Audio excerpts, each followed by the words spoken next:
প্রত্যেকটা রাত সন্ধ্যা পৃথিবীবাসীকে ডাক দিয়ে বলে, হে পৃথিবীবাসী, আমি একবারের জন্যই এসেছি, আমি আর কোনোদিন আসবো না, তুমি আমারে কদর করো, নষ্ট করো না।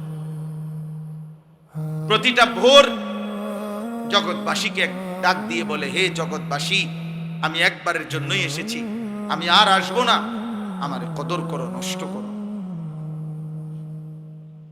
16ই নভেম্বর 2025 রোজ রবিবার, খোদার কসম বন্ধু, পৃথিবীতে এই শিরোনাম আর কোনোদিন হবে না। ইসরাফিলের ফু পর্যন্ত আর এই শিরোনাম হবে না। আগামী রবিবার হবে, কিন্তু সেটা 16ই নভেম্বর না। আগামী বছর 16ই নভেম্বর হবে, কিন্তু সেটা 2025 না, 2026। তার মানে হুবহু এই শিরোনাম আর হবে না, এই রাত আর হবে। আজকের মাগরিবের ওয়াক্ত আর কোনোদিন হবে না। আগামীকালকের মাগরিবটা আগামীকালকের মাগরিবের ওয়াক্ত, আজকের এশার ওয়াক্ত আর কোনোদিন হবে না। আজকের জোহরের ওয়াক্ত আর কোনোদিন হবে না। সারা দিনে এক ওয়াক্ত নামাজ যারা পড়লা না সারা দিন, তুমি মুসলমানের ঘরে জন্ম নিছো? তোমার মতো নিকৃষ্ট নাফরমান মুসলমান এত বড় অসভ্য হয় যে 24 ঘন্টায় একবারও তার রবের সামনে যার কপাল সেজদা দেয় না, তার চাইতে নিকৃষ্ট গাদ্দার আসমানের নিচে জমিনের উপরে আর কেউ নাই।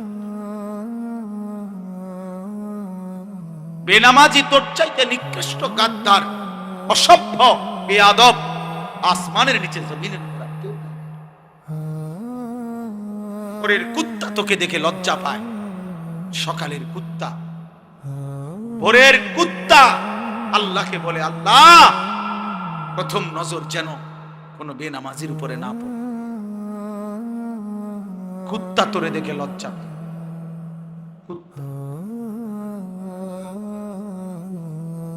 সমবয়সী কিছু অসৎ দুষ্ট, তোমার সমবয়সী কিছু চরিত্রহীন সারা বাস্তব তোমরা দেখো, যারা মোবাইল, নারী, ছবি আর এই চুলের এই বেহুদা মুশরিকের ফ্যাশন নিয়ে ঘুরো, তোমার সামান্য কিছু বন্ধু সমবয়সী ছাড়া খোদার কসম এই কায়নাতের কোন কেউ তোমার দিকে তাকায় না। এই পৃথিবীর কোন মানুষ, কোন ভাগ মানুষ বিবেকবান তোমার মতো লম্পটের দিকে, চরিত্রহীনের দিকে, নারী, ছবি আর জিনার ব্যভিচারের দৃশ্য রাতভর উলঙ্গ ছবি নিয়ে যে পড়েছিলা, সকাল 8টা বাজে, 9টা বাজে যেই জানোয়ার ঘুম থেকে উঠলা, তোমার দিকে ওই বাস্তব জানোয়ার যেটা কুত্তা, ওইটাও দেখে না। যদি ইনসাফ থাকে তো তুমি দেখো। তুমি চলো আমার লগে, আমার সাথে তুমি চলো কালকের মাহফিলে, দেখো তোমার সাথে আগায় আসে কয়জন, নামাজির দিকে আগায় আসে কয়জন। আও, কেউ তোমার দিকে ফিরে থুতুও ফেলবে না, থুতু। তুমি মনে করছো তোমারে সুন্দর লাগে, তোমার কাছে সুন্দর লাগে, আর পৃথিবীর কারো কাছে, অথবা তোমার সামান্য তোমার মতো আরেকজন অসৎ, তোমার মতো আরেক চরিত্রহীন যার কপালে সেজদা নাই, তোমার মতো আরেক গাদ্দার, যে গাদ্দার তোমার সাথে একই রকম। এই ছাড়া আর কেউ, এই ছাড়া আর কেউ না। এই জন্য প্রিয় যুবক, প্রিয় নওজোয়ান, তোমার কাছে আমি অনুরোধ করি, এমন আফসোসের জীবন পার করো না বাপ, যে তোমার মা তোমারে ডাকে না, বাপ তোমারে ডাকে না, এই দেশবাসী তোমারে কিছু বলে না, চোখের সামনে তুমি নষ্ট হয়ে যাইতেছ, চোখের সামনে তোমার চরিত্র শেষ হয়ে যাচ্ছে, এক ওয়াক্ত নামাজ পড়ছো না, অথচ মাও কাঁদে না, বাবাও কাঁদে না, পাড়া পড়শি, দেশবাসী, স্বজন, আত্মীয় কেউ তোমার জন্য কাঁদে না। কিরে এই ছেলেটার পরিণতি কি হবে? ও যে আল্লাহ চেনে না, নামাজ চেনে না, তার শরীরের মধ্যে কোনো পাক পবিত্রতা নাই, পেশাব করে পানি নেয় না, ঢিলা নেয় না, টয়লেট পেপার ব্যবহার করে না, কি দেখে, কি খায়, কি ঘুমায়, চেহারা কি, শরীর কি, চুল এটা কার মতো, প্যান্ট এটা কার মতো, গেঞ্জি এটা কার মতো। আহারে আব্বা, আমার বড় ভাই আমারে একবারে একদিনে 3 বার চুল কাটাইছে, শুধু এক সুতা চুল, সামনে পিছনে 19-20 হয়েছে মনে। বড় ভাই 3 বার সেলুনে পাঠাইয়া বলছে যে আবার চুল কাট। আমি 3 বার চুল কাটছি। ভাই আমারে বলছে এরপরে এখন যায় গোসল কর। আমার পুরা জীবনে, আমার এই 44 বছরের জীবনে আমি একবার কেবল একটা 4টা ফুলওয়ালা রঙিন সাদা টুপির মধ্যে 4টা ফুল ওয়ালা একটা টুপি পরছিলাম। আমার আব্বা প্রথম নজর দেখেই আমার মারে বলছে তারে কই ওই টুপি খুলে ফেলতে। আমি জীবনে কোনোদিন সাদা টুপি ছাড়া অন্য কোনো টুপি পরি নাই। আমার সন্তানও যেন সাদা টুপি ছাড়া অন্য কোনো টুপি না। আমি এশার নামাজের আগে আগে খুলে ফেলছি, আর কোনোদিন পড়ি না। সেই ছোটবেলার কমপক্ষে 1997 সালে বা 98 সালে হবে আমার বাবার সেই স্মৃতি। আমি জীবনে একবার একটা পাঞ্জাবি এমব্রয়ডারি করা এদিক দিয়া বাজারে কিনা একটা পাঞ্জাবি কিনছিলাম, কিনা 4তলা হোস্টেলে থাকতাম, নিচে নাইমে আসছি। আসরের পরে আমার বড় ভাই দেখছে, ডাক দিয়া আমার পাঞ্জাবিটা টান দিয়া ধইরা টাইনা সিরা গায়ের থেকে টুকরা টুকরা করে ফেলছে। ও যেটা লাগাইলা কেন? দোস্ত আমার, আমি তোমারে আমার বুজুর্গি বুঝানোর জন্য বলি নাই যে এখন আমি মুরিদ বানামু। প্রথমে আগে আমার বুজুর্গিটা জানেন, আমি কত বড় বুজুর্গ। আব্দুল কাদের জিলানীর পরে শেষ এই আমি, এটা না। আমি বুঝাইতে চাচ্ছি যে আমার জীবনের সবচেয়ে বড় সৌভাগ্য কোনো মানুষের যে তার উপরে একজন অভিভাবক আছে। কেউ তারে নজর রাখে, কেউ তারে খেয়াল করে, কেউ তাকে টেনে ধরে, কেউ তাকে ফেরায় মন্দ রাস্তা থেকে, গুনার রাস্তা থেকে, ভুল পথ থেকে। কাউকে যদি কেউ ফিরায়, এমন একজন অভিভাবক যদি কারো কপালে জোটে, খোদার কসম এই কায়নাতের সর্বশ্রেষ্ঠ নিয়ামত। খানা তুমি 1000 বার খাইতে পারবা বিরিয়ানি, কিন্তু 1000 বারও যদি তুমি সর্বোৎকৃষ্ট খানা খাও, এরপরও 1000 বারই তুমি বাথরুমে গিয়া এগুলা ধুইয়া করবা, এটা থাকবে না। এই পৃথিবী ভোগ করলে এটা হারিয়ে যায়, মিলিয়ে যায়। আখলাক শেষ হয় না, চরিত্র শেষ হয় না, চরিত্র শেষ। আমি প্রায় বলি, ফিতাওয়ালা ক্যাসেট ছিল এক সময়, সেগুলো এখন নাই। সিডি ক্যাসেট ছিল এক সময়, চ্যাপ্টা চ্যাপ্টা, পাতলা পাতলা, এগুলো এখন নাই। এগুলো এখন নাই দোস্ত। এরকম বহু প্রযুক্তি আগে ছিল, সেগুলো এখন নাই। ওইগুলো তো হারিয়ে গেছে, কিন্তু ওইগুলোর মাধ্যমে ওই ফিতাওয়ালা ক্যাসেটে যত গান ছিল, যত নারীর গান ছিল, ভিডিও ক্যাসেটের মধ্যে যত নর্তকীর নাচ ছিল, ওই নাফরমান পুরুষ আর নারী যদি তওবা করে না থাকে, তাহলে গুনাহ কিন্তু কোনোদিন মুছবে না। হাসরের ময়দানে বাম কাদের ফেরেশতা আমলনামার মধ্যে ওগুলা লেখা দেখা। হতে পারে তোমার 25,000 টাকা দামের মোবাইল হারায় যাবে, হতে পারে ফেসবুক থাকবে না, হতে পারে ইউটিউব থাকবে না, কিন্তু রাত জেগে জেগে যে গুনাহ করছো, নারী দেখছো, ছবি দেখছো, উলঙ্গ নাচ দেখছো, খোদার কসম দোস্ত, বাম কাঁধে ফেরেশতা এগুলা লিখছে, আর এগুলো তো মুছবে না। তওবা না করলে, আল্লাহ মাফ না করলে এগুলো তো মুছবে না। হাসরের ময়দানে ওয়ালাদাইনা কিতাবুন ইয়ানতিকু বিল হক ওয়া হুম লা ইউজলামুন, আল্লাহ বলে হাসরের ময়দানে আমার সামনে তোমার আমলনামার খাতা, আমলনামার বই, ইয়ানতিকু, তোমার আমলনামার বই অটোমেটিক কথা বলবে, তোমার পৃষ্ঠা আমি আল্লাহর সামনে কথা বলবে, কোনো জুলুম করা হবে না। তোমার নেকির হিসাবেই তোমার হিসাব, তোমার গুনার হিসাবেই তোমার হিসাব হবে। এজন্য প্রিয় যুবক, তোমারে কেউ ডাকে না, তোমারে কেউ ফিরায় না। তোমার নারী, ছবি, মোবাইল, গান, বাদ্য, নৃত্য, অস্থিরতা, বেহায়াপনা, চুল, চেহারা মুশরিকের মতো কেউ তোমারে ডাকে না, বলে না, কিছু বলে না। খোদার কসম, এটারে তুমি সফলতা মনে করো না। এটা তোমার জীবনের সবচেয়ে বড় লাঞ্ছনা, এটা তোমার জীবনের বড় ব্যর্থতা। তোমার কোনো অভিভাবক নাই, তোমার জীবনের বড় আফসোস। তুমি মুসলমানের ঘরে জন্ম নিয়া তোমার এই সেজদার কথা কেউ বলে না। এর চাইতে নিকৃষ্ট জীবন আর কি হইতে পারে? এর চাইতে নিকৃষ্ট, এর চাইতে বদনসিব আর কি হইতে পারে?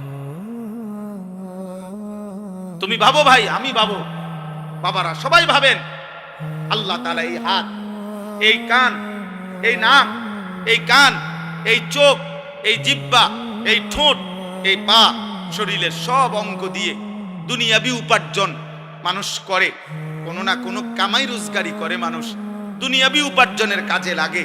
কিন্তু খেয়াল করলে দেখবেন মানুষের এই কপাল, এইটা পৃথিবীর উপার্জনের কোনো কাজে লাগে না। এই কপাল দিয়ে কেউ কিছু ধরে না, কেউ ঠেলা দেয় না, কেউ টাইনা আনে না, কপালের মধ্যে কিচ্ছু কাজে লাগে না। ব্রেন খাটায়, হাত দিয়া ধরে, চোখ দিয়া দেখে, কান দিয়া শুনে, জিহ্বা দিয়া স্বাদ নেয়, নাক দিয়া গন্ধ শুকে, পাও দিয়া হেঁটে যায়, অন্তর দিয়া ভাবতে থাকে, কিন্তু কপাল দিয়া তেমন দুনিয়াবি উপার্জনের কোনো কাজ করে না। তাহলে কপাল এটা আল্লাহ কেন দিলেন? কপাল এটা দিয়া বাহ্যিক পৃথিবীর কোনো কাজ হয় না, অথচ আল্লাহ এই কপাল কেন দিলেন? খোদার কসম, আল্লাহ বলছে, বান্দা সারা অঙ্গ দিয়ে তুমি দুনিয়া সাজাও, কপাল শুধুই আমি আল্লাহ সেজদার জন্য বানাইছি। কপাল শুধুই সেজদা দিবা, সেজদা। এজন্য কপালকে আল্লাহ বানাইছেনই সেজদার জন্য। এজন্য সেজদা কাকে বলে তুমি বুঝি গাও, তোমরা নওজোয়ান আলেমকে সেজদাই বলে কাকে? ওয়াদউল জাবহাতি আলাল আরদ, জমিনের উপরে কপাল রাখা, এটারে কয় সেজদা। সেজদা মানেই হলো কপাল রাখা। কোথায় বলে না, কোথায়?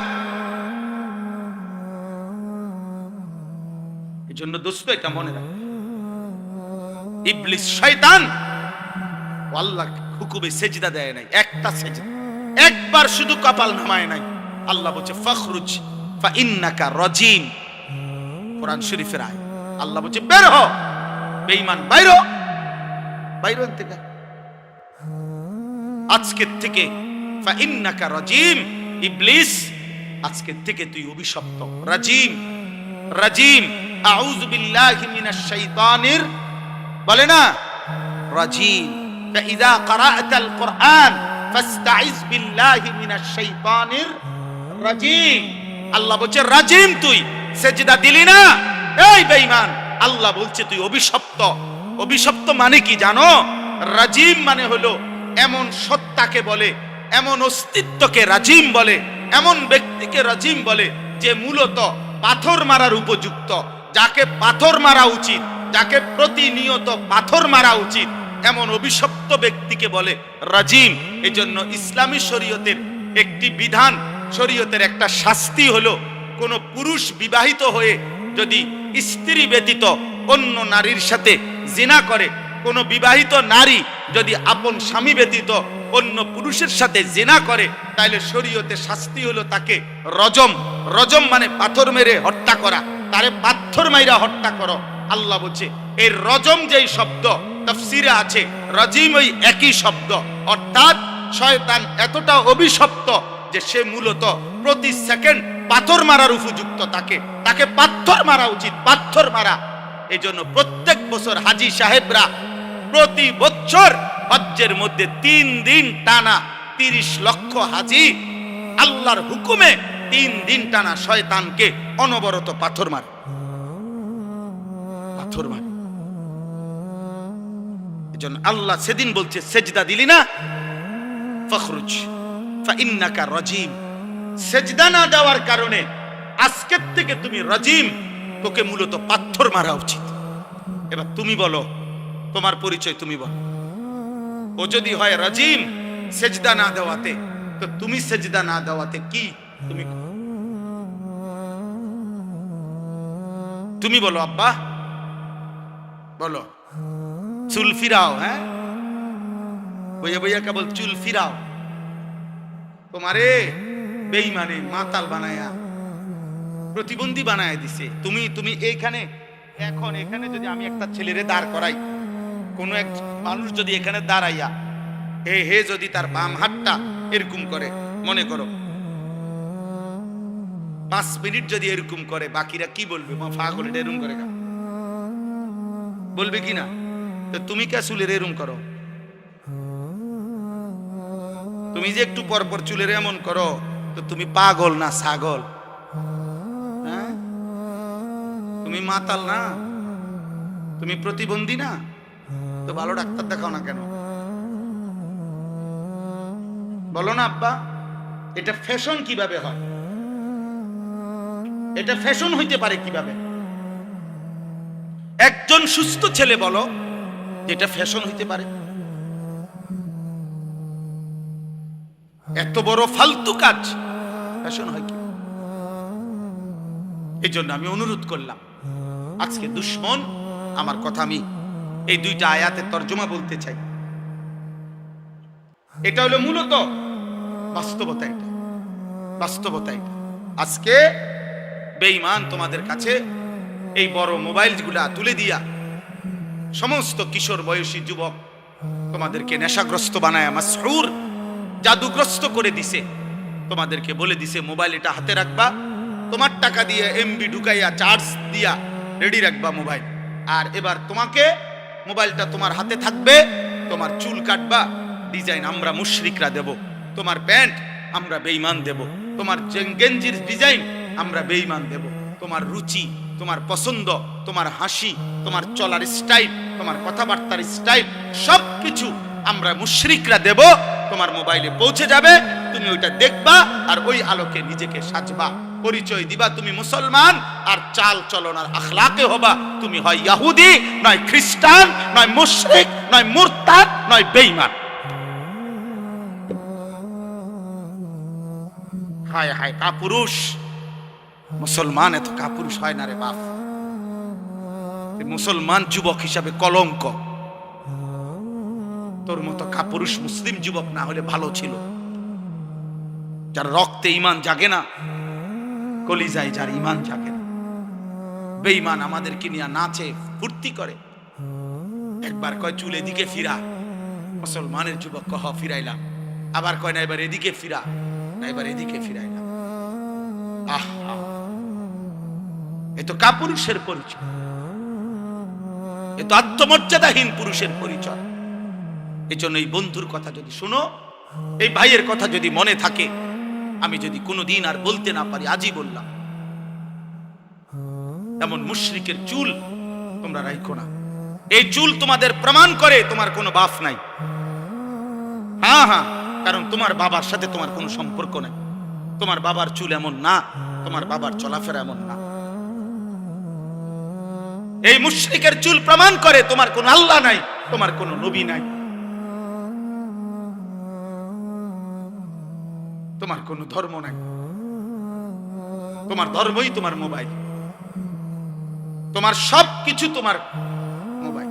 আফারাআইতা মান ইত্তাখাযা ইলাহাহু হাওয়াহু, আল্লাহ কোরআনে বলছে, হে নবী আপনি দেখেন ওই নাফরমানদের যারা তাদের মনের ইচ্ছাকেই নিজের খোদা বানিয়ে ফেলেছে। কোরআন শরীফের আয়াত কিনা, আফারাআইতা মান ইত্তাখাযা, যে তার নিজের হাওয়া, নিজের মনের চাহিদাকে নিজের খোদা বানিয়ে ফেলেছে। আল্লাহ বলছে আমি তোরে ওয়াদা দিলাম, ওয়া আদাল্লাহুল্লাহু আলা ইলমিন, আমি তার ইচ্ছে করে আমি আল্লাহই তাকে পথভ্রষ্ট করে দেব। মনের চাহিদার ধারাবাহিক অনুসরণ করিলে আল্লাহর ওয়াদা আছে। আল্লাহ বলছে একদিন আমি তাকে এমন পথ হারা করে দেব, আর কোনোদিন সে পথ পাবে না, আর কোনোদিন না, আর কোনোদিন না। ওয়া খাতামা আলা সামঈহি ওয়া কলবি, আমি তার কানে এবং তার অন্তরে মোহর মেরে দেব। ওয়া জাআলা আলা বাসারিহি গিশাওয়া, আমি তার চোখের সামনে পর্দা ফেলে দেব। কানও বন্ধ, দিলও বন্ধ, চোখের সামনে পর্দা। ফামান ইয়াহদিহি মিন বাদিল্লাহ, আল্লাহ বলে বন্ধু বলেন তো এবার এই নাফরমানকে আমি আল্লাহকে বাদ দিয়ে এবার হেদায়েত দিবে কে? আল্লাহ যদি কারো কান বন্ধ করে দেয়, চোখ বন্ধ করে দেয়, দিল বন্ধ করে দেয়, প্রিয় বন্ধু এবার হেদায়েত দিবে কে? এবার তোমারে বাঁচাবে কে? এবার আলোর পথ দেখাবে কে? 365 দিন, বছরের পর বছর, দিনের পর দিন যারা নামাজ পড়েন না, এই বয়স্ক বাবা, মাঝ বয়সী 30 বছর ধরে সুদ খান যারা, কিস্তি নেন, 40 বছর ধরে যারা বিড়ি খাইতেছেন, সিগারেট খাইতেছেন, বছরের পর বছর ধরে যারা বৃদ্ধ বয়স হয়ে যাওয়ার পরেও টেলিভিশনে চা দোকানে বসে বসে নাচ গান নর্তকীর ছবি দেখেন, নাটক সিনেমা দেখেন, যেই সমস্ত মায় বোনেরা 20 বছর 30 বছর ধরে বেপর্দা চলতেছে, কথায় কথায় বছরের পর বছর গালি দিচ্ছেন, হারাম রোজগার করছেন, 2 নম্বরই উপার্জন করেন, ওজনে কম দেন, 2 নম্বরই ব্যবসা করেন, এই নাফরমান যদি আল্লাহর কোনোদিন না ফিরায়, আল্লাহ যদি সিদ্ধান্ত নেয় যে ঠিক আছে নাফরমান, ভাত খা, ঘুম যা, পেশাব কর, যৌন চাহিদা পূরণ কর, বাচ্চাও হইব, ঘুমও আসবে, ভাতও খাইতে পারবা, বিল্ডিং দালানো হবে, কিন্তু আখিরাত আর দেব না, জান্নাত আর দেব না, কি হবে সেদিন?